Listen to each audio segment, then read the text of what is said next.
The Indus River is more than just water. It is the survival of millions of people that rely on it, and it is our history. The Indus Valley civilization, which is one of the world's oldest civilization, only thrived because of this river. It has been the foundation of Sindh's agriculture and economy for centuries. But today, due to the mismanagement, political greed, and unfair policies, this very river is being stolen from Sindh.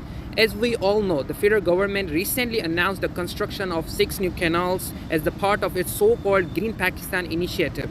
These canals are meant to irrigate Cholistan desert in Punjab, turning their dry lands into fertile farmland. But what does this mean for Sindh? This project will divert even more water from Indus River, which is already running dry.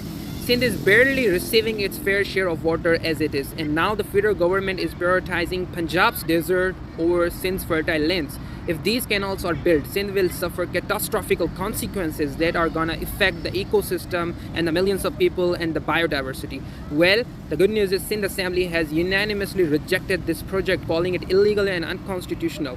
Experts warn that it will worsen Sindh's water crisis and will destroy the agriculture and will cause irreversible damage to the Indus Delta. Indus Delta, the 5th largest delta in this world.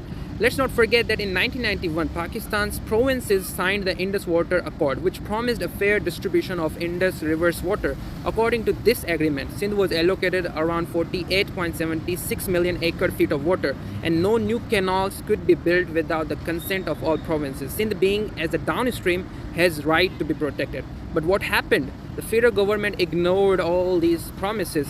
Punjab is receiving extra water through these illegal canals, while Sindh's lands are drying up.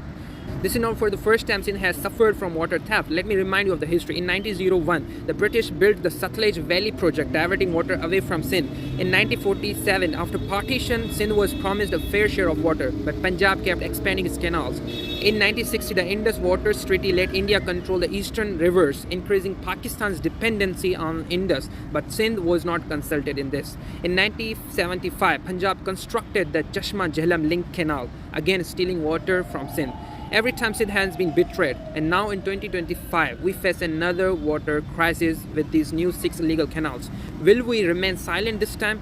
Obviously not. If these canals are built, Sindh will face total devastation. For example, Sindh will face water shortages.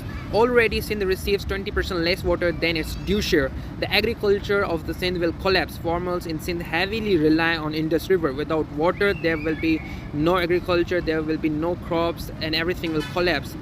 There will be a sea intrusion, which means that there will be less fresh water flowing downstream. Sea water will enter and it will destroy the fertile lands. There will be the destruction of Indus Delta.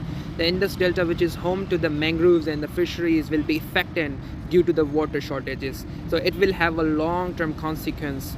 This is not just about water, it is about the survival of Sindh's millions of people. But Sindh is rising. The Sindh Assembly rejects the bill. The farmers, the activists, the lawyers, and the students are protesting across the province against this injustice. We say with one voice, no more canals on Indus. We stand against this injustice.